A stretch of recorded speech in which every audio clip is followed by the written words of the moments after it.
جی السلام علیکم سارے اسپیکر صاحب، اسپیکر صوبائی اسمبلی جناب ملک محمد احمد خان کے استقبال کریں.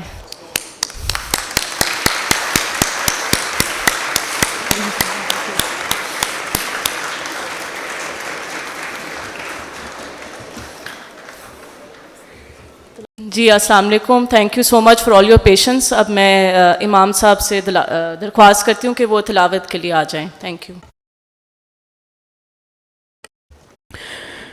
أعوذ بالله من الشيطان الرجيم.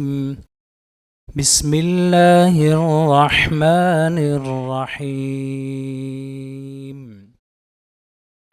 شهر رمضان الذي أنزل فيه القرآن هدى للناس وبينات من الهدى والفرقان فمن شهد منكم الشهر فليصم ومن كان مريضا أو على سفر فعدة من أيام أخر يريد الله بكم اليسر ولا يريد بكم العسر ولتكملوا العدة ولتكبروا الله على ما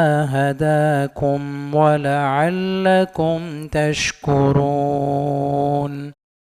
وَإِذَا سَأَلَكَ عِبَادِي عَنِّي فَإِنِّي قَرِيبٌ أُجِيبُ دَعْوَةَ الدَّاعِ إِذَا دَعَانِ فَلْيَسْتَجِيبُوا لِي وَلْيُؤْمِنُوا بِي لَعَلَّهُمْ يَرْشُدُونَ. صدق اللہ العظیم.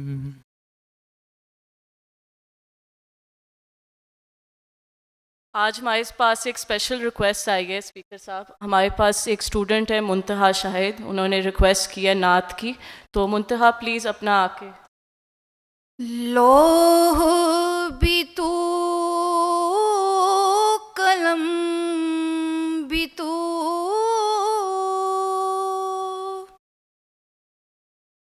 لوح بھی تو قلم بھی تو تیرا وجود الکتاب گنبد آبگینہ رنگ تیرے محیط میں حباب لوح بھی تو قلم بھی تو شوق تیرا اگر نہ ہو شوق تیرا اگر نہ ہو میری نماز کا امام میرا قیام بھی حجاب میرا سجود بھی حجاب لوح بھی تو قلم بھی تو تیرا وجود الکتاب گنبد آبگینہ رنگ